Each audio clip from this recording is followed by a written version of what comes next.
Hey Slayer Scroll, welcome back to another video. In today's video, I'm going to be reading out of Psalms chapter 34, verses 1 through 3, and it's all about deliverance from trouble. And they say, I will bless the Lord at all times. His praise shall be continually in my mouth. My soul makes its boast in the Lord. Let the humble hear and be glad. Oh, magnify the Lord with me, and let us exalt his name together.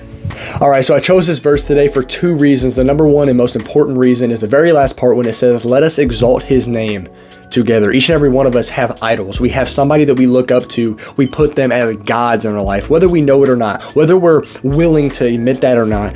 We do have those people. We do not all put God number one priority in our life, and that is something we need to change. We each have, it's very easy for us, and I do this a lot as well, and I want to say sorry for that, and I want to try to do better. But it's so easy for us to look at somebody else that is maybe doing a little bit worse and a worse stance in their life, that their life is structured differently than ours, and look at them and say, I'm more holy than them. I'm on a better path, so I'm going to point at them and call them out. Hey, you're not doing good. You need to fix this, that, and the other. The Bible calls us, brothers and sisters, to help each other get closer to Christ, but he doesn't say call each other out. He says call each other up. That's the number one thing. So the very first thing I want to mention in this video is to, instead of looking outward and pointing to people to fix them, let's take a second to look inward, see what we need to fix, who we need to put number one in our life, God, and then come back together and exalt his name.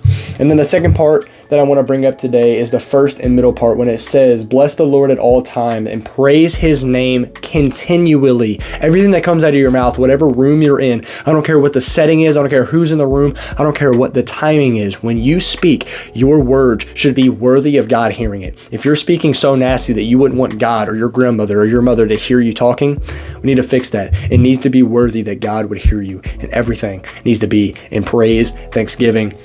You need to humble yourself. And that leads us into the very last thing I want to talk about, the middle verse when it says, my soul makes its boast in the Lord. Let the humble hear and be glad.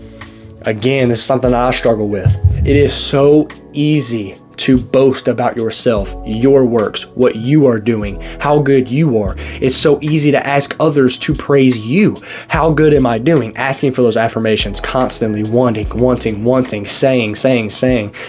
But actually, we should make ourselves humble, hear God's words, be glad in it, and then only boast about what he is doing for you, what he is doing for our brothers and sisters, what he is doing day to day, every single day that we see his beautiful creation. So today I want to give you these two messages. Number one, exalt his name together, me and you, brothers and sisters, exalting his name. But number two, also praising him continually.